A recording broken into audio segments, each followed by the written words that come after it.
ಕಾಂಗ್ರೆಸ್ ಸರ್ಕಾರದ 5 ಗ್ಯಾರಂಟಿಗಳು ಮರುಪರೀಕ್ಷೆ ಇಂದಿನಿಂದ ಪ್ರಾರಂಭ. ಗೃಹಲಕ್ಷ್ಮಿಯರಿಗೆ ಬಿಗ್ ಶಾಕ್. ಬ್ರೇಕಿಂಗ್ ನ್ಯೂಸ್ ಅಂತಾನೆ ಹೇಳ್ಬಹುದು. ಹೌದು ಫಲಾನುಭವಿಗಳೇ, ಕಾಂಗ್ರೆಸ್ ಸರ್ಕಾರದ 5 ಗ್ಯಾರಂಟಿಗಳು ಮರುಪರೀಕ್ಷೆ ಇಂದಿನಿಂದ ಪ್ರಾರಂಭ.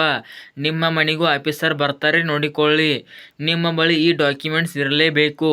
ಹೌದು ಸ್ನೇಹಿತರೆ, ಎಲ್ಲರಿಗೂ ನಮಸ್ಕಾರ. Welcome back to my YouTube channel Santosh updates. ಇವತ್ತಿನ ಈ ವಿಡಿಯೋದಲ್ಲಿ ಕಾಂಗ್ರೆಸ್ ಸರ್ಕಾರ ಮತ್ತೊಂದು ಸ್ಕೀಮ್ನ ಅಂದ್ರೆ ಒಂದು ಬಾಣನ ಜಾರಿಗೆ ತಂದಿದೆ ಅಂತ ಹೇಳ್ಬಹುದು. ಅದೇನೆಂದರೆ 5 ಗ್ಯಾರಂಟಿಗಳು ಕೂಡ ಮರುಪರೀಕ್ಷೆ. ಹೌದು ಸ್ನೇಹಿತರೆ, ಸದ್ಯದಲ್ಲಿ ಈ ಒಂದು ಮರುಪರೀಕ್ಷೆ ಇನ್ನೊಂದು 2-3 ದಿನಗಳಲ್ಲಿ ನಿಮ್ಮ ಮನೆ ಬಾಗಿಲಿಗೆ ಆಫೀಸರ್ ಬರ್ತಾರಂತ ಹೇಳ್ಬಹುದು.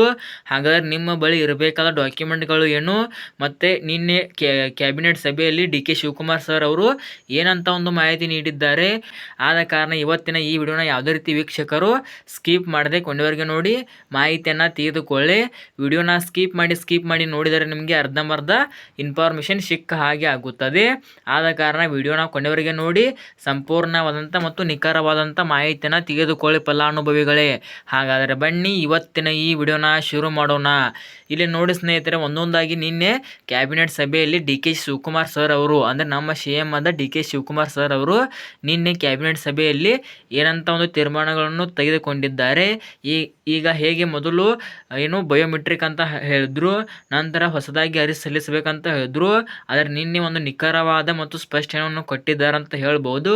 ಹಾಗಾದರೆ ಬನ್ನಿ ಅವರು ಏನಂತ ಒಂದು ಅವರು ಏನೆಲ್ಲ ಒಂದು ಮಾಹಿತಿ ನೀಡಿದ್ದಾರೆ ಅಂತ ಇವತ್ತಿನ ಈ ವಿಡಿಯೋದಲ್ಲಿ ತಿಳಿಯೋಣ. ಇಲ್ಲಿ ನೋಡ್ಬೋದು ಸ್ನೇಹಿತರೆ, ಮೊದಲಿಗೆ ಹೇಳಬೇಕಂದ್ರೆ ಗ್ಯಾರಂಟಿ ಕಲ್ಲಾಟಕ್ಕೆ CM DKಶಿ ಕತ್ತರಿ.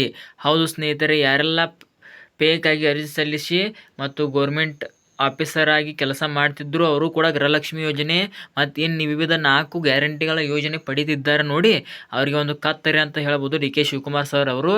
3 ಇಲಾಖೆಯಿಂದ ಮರುಪರೀಕ್ಷೆ ಗ್ಯಾರಂಟಿ. 3 ಇಲಾಖೆಯಿಂದ ಗ್ಯಾರಂಟಿಗಳಿಗೆ ಮರುಪರೀಕ್ಷೆ ಮಾಡ್ತಿದ್ದಾರೆ. ಒಂದನೇದಾಗಿ ಈ ಗವರ್ನೆನ್ಸ್ ಮತ್ತು ಗ್ಯಾರಂಟಿ ಅನುಷ್ಠಾನ ಸಮಿತಿ, ಮತ್ತು 3ನೇದು ಮಹಿಳಾ ಮತ್ತು ಮಕ್ಕಳ ಕಲ್ಯಾಣ ಇಂಧನ ಇಲಾಖೆ.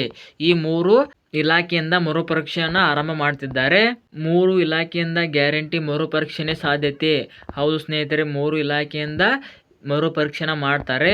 ಆಧಾರ್ ಜೊತೆ ವೋಟರ್ ID ಜೋಡಣೆ ಆಗಿರಬೇಕು. ಹೌದು ಸ್ನೇಹಿತರೆ, ಇನ್ನು ಮುಂದೆ ನಿಮಗೆ 31ನೇ ಕಂತಿನ ಹಣ, 32ನೇ ಕಂತಿನ ಹಣ, 33ನೇ ಕಂತಿನ ಹಣ ಬರಬೇಕಂದ್ರೆ ಆಧಾರ್ ಜೊತೆಗೆ ವೋಟರ್ ID ಅಂದರೆ ನೀವು ಏನು ವೋಟ್ ಮಾಡ್ತೀರ ನೋಡಿ ಅದನ್ನು ಮತ್ತು ಆಧಾರ್ ಕಾರ್ಡ್ಗೆ ಜೋಡಣೆ ಮಾಡಿರಬೇಕಂತೆ. ಯಜಮಾನಿಯ ಸಂಪೂರ್ಣ ವಿವರ ನೀಡಬೇಕು. ಏನು ನಿಮ್ಮ ಮನೆಗೆ ಒಂದು ಪರಿಷ್ಕರಣೆಗೆ ಅಂತ ಏನು ಬರ್ತಾರೆ ನೋಡಿ, ಅವರಿಗೆ ಸಂಪೂರ್ಣವಾಗಿ ಯಜಮಾನಿಯ ಸಂಪೂರ್ಣ ವಿವರ ನೀಡಬೇಕು ಅಂತ ನಿನ್ನೆ ಕ್ಯಾಬಿನೆಟ್ ಸಭೆಯಲ್ಲಿ DK ಶಿವಕುಮಾರ್ ಸರ್ ಅವರು ಒಂದು ಮಾಹಿತಿ ನೀಡಿದ್ದಾರೆ. ಕರ್ನಾಟಕ ವ್ಯಾಪ್ತಿಯ ಬ್ಯಾಂಕ್ ಖಾತೆ ಹೊಂದಿರಬೇಕು.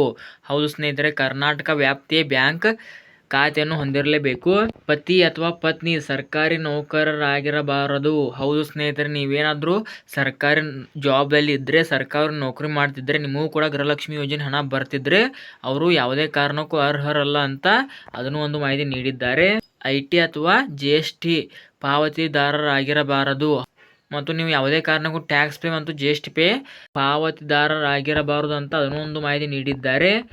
ಪ್ರತಿ ಯೋಜನೆಗೆ ಮಾನದಂಡ ನಿಗದಿ ಸಾಧ್ಯತೆ. ಹೌದು ಸ್ನೇಹಿತರೆ, ನೀವು ಏನಾದರೂ ಏನು ಈಗ ಇಷ್ಟೆಲ್ಲ ಹೇಳಿದ್ನಿ ನೋಡಿ, ಇದರಲ್ಲಿ ಯಾವುದೇ ಒಂದು ರೂಲ್ಸನ್ನು ನೀವು ಫಾಲೋ ಮಾಡಲಿಲ್ಲ ಅಂದರೆ ಖಂಡಿತವಾಗಿ ನಿಮಗೆ ಒಂದು ಪನಿಷ್ಮೆಂಟ್ ಕೊಡ್ತಾರಂತ ಹೇಳ್ಬೋದು.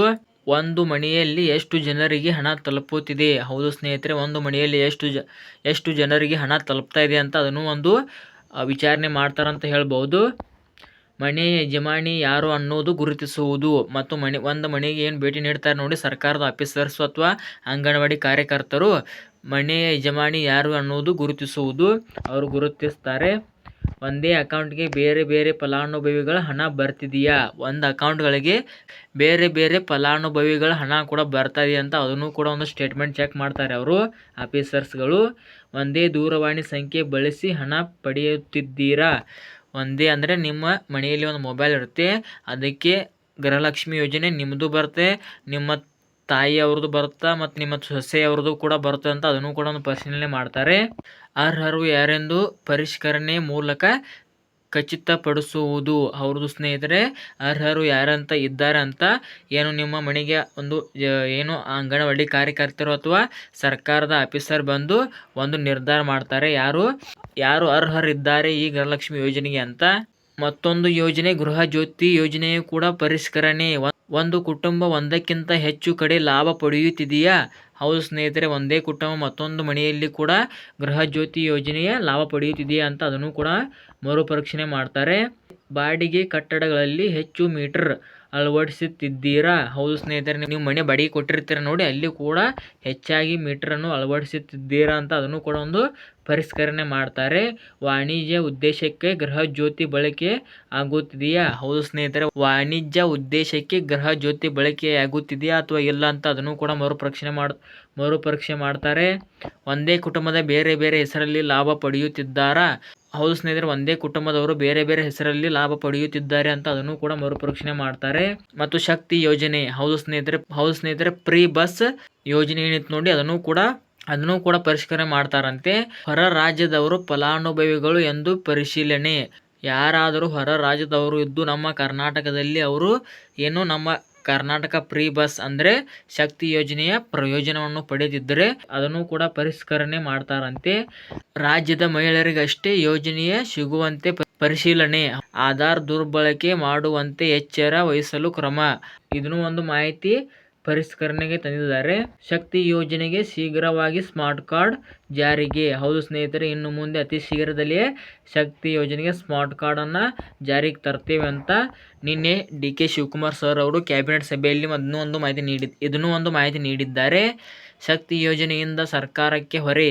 ಹೌದು ಸ್ನೇಹಿತರೆ, ಶಕ್ತಿ ಯೋಜನೆಯಿಂದ ಸರ್ಕಾರಕ್ಕೆ ತುಂಬ ಹೊರೆ ಆಗ್ತಾ ಇದೆಯಂತೆ. ಬಸ್ ಟಿಕೆಟ್ ದರ ಏರಿಕೆ ಸರ್ಕಾರ ಚಿಂತನೆ. ಬಸ್ ಟಿಕೆಟ್ ದರ ಏರಿಕೆಗೆ ಸರ್ಕಾರ ಚಿಂತನೆ ಮಾಡ್ತಾ ಇದೆ ಅಂತ ಅದನ್ನು ಕೂಡ ಒಂದು ಮಾಹಿತಿ ನೀಡಿದ್ದಾರೆ. KSRTCನೂ ಉಳಿಬೇಕು, ಜನರಿಗೂ ಒಳ್ಳೆಯದಾಗಬೇಕು. ಹೌದು ಸ್ನೇಹಿತರೆ, ನಿನ್ನೆ ಕ್ಯಾಬಿನೆಟ್ ಸಭೆಯಲ್ಲಿ DK ಶಿವಕುಮಾರ್ ಸರ್ ಅವರು KSRTCನೂ ಉಳಿಬೇಕು, ಜನರಿಗೂ ಒಳ್ಳೆಯದಾಗಬೇಕಂತ ಅದನ್ನು ಒಂದು ಮಾಹಿತಿ ನೀಡಿದ್ದಾರೆ. ಕ್ಯಾಬಿನೆಟ್ ಸಭೆ ಬಳಿಕ CM DK ಶಿವಕುಮಾರ್ ಹೇಳಿಕೆ. ಹೌದು ಸ್ನೇಹಿತರೆ, ಈಗೇನೆಲ್ಲ ಹೇಳಿದ್ನೆ ನೋಡ್ರಿ ರೂಲ್ಸ್ಗಳು, ಇದನ್ನೆಲ್ಲ ಕ್ಯಾಬಿನೆಟ್ ಸಭೆ ನಂತರ ಒಂದು ಮಾಹಿತಿಯನ್ನು ನೀಡಿದ್ದಾರೆ. ಆದ ಕಾರಣ ಇನ್ನು ಅತಿ ಶೀಘ್ರದಲ್ಲಿ ಅಥವಾ ಒಂದು 2ರಿಂದ 3 ದಿನಗಳು ಬಿಟ್ಟು ಈ ಒಂದು ಯೋಜನೆ ಜಾರಿಗೆ ತರಬಹುದು ಅಂತ ನನಗೆ ಅನ್ನಿಸ್ತಾ ಇದೆ. ಆದ ಕಾರಣ ಈಗಿನಿಂದಲೇ ರೆಡಿಯಾಗಿ ನಿಮ್ಮ ಮನೆಯಲ್ಲಿ ಯಾರಾದರೂ ಫೇಕಾಗಿ ಅರ್ಜಿ ಸಲ್ಲಿಸಿ ಮತ್ತು GST ಪೇ, ಟ್ಯಾಕ್ಸ್ ಪೇ ಮಾಡ್ತಿದ್ರೂ ಕೂಡ ನೀವು ಹಣ ಪಡೀತಿದ್ದರೆ ಗೃಹಲಕ್ಷ್ಮಿ ಯೋಜನೆ ಆಗಲಿ, ಗೃಹ ಜ್ಯೋತಿ ಆಗಲಿ, ಶಕ್ತಿ ಯೋಜನೆ ಆಗಲಿ, ಕರ್ನಾಟಕ ಸರ್ಕಾರದ 5 ಪಂಚ್ ಗ್ಯಾರಂಟಿಗಳ ಯೋಜನೆ ಏನಿದ್ದಾವೆ ನೋಡಿ, ಅದರ ಪ್ರಯೋಜನವನ್ನು ಪಡೆಯುತ್ತಿದ್ದರೆ ನಿಮಗೆ ಮಾನದಂಡ ಖಚಿತ ಅಂತ ಹೇಳ್ಬೋದು ಸ್ನೇಹಿತರೆ. ಸೊ ಇದಾಗಿತ್ತು ಸ್ನೇಹಿತರೆ ಇವತ್ತಿನ ಈ ವಿಡಿಯೋದಲ್ಲಿ ಗೃಹಲಕ್ಷ್ಮಿ ಯೋಜನೆ ಕುರಿತು ಒಂದು ಸಂಪೂರ್ಣವಾಗಿ ಕ್ಲಾರಿಟಿ ತಿಳಿಸಿಕೊಟ್ಟಿದ್ದೇನೆ ಅಂತ ಭಾವಿಸುತ್ತಾ ಈ ವಿಡಿಯೋ ಇಲ್ಲಿಗೆ ಮುಗಿಸ್ತಾ ಇದ್ದೇನೆ. ಮತ್ತು ಈ ವಿಡಿಯೋ ತುಂಬ ಲೆಂತಿ ಆಯಿತು, ನನಗೂ ಕೂಡ ಗೊತ್ತು, ಆದರೆ ಏನು ಮಾಡೋಕ್ಕಾಗಲ್ಲ, ಒಂದೇ ವಿಡಿಯೋದಲ್ಲಿ ಸಂಪೂರ್ಣವಾಗಿ ಮಾಹಿತಿ ತಿಳಿಸಿಕೊಟ್ಟಿದ್ದೇನೆ ಅಂತ ಭಾವಿಸುತ್ತಾ ಈ ವಿಡಿಯೋ ಇಲ್ಲಿಗೆ ಮುಗಿಸ್ತಾ ಇದ್ದೇನೆ. ಈ ವಿಡಿಯೋ ಇಲ್ಲಿ ತನಕ ನೋಡಿದ್ದಕ್ಕಾಗಿ ನಿಮಗೆ ಹೃದಯಪೂರ್ವಕ ಧನ್ಯವಾದಗಳು. ನಮಸ್ಕಾರ.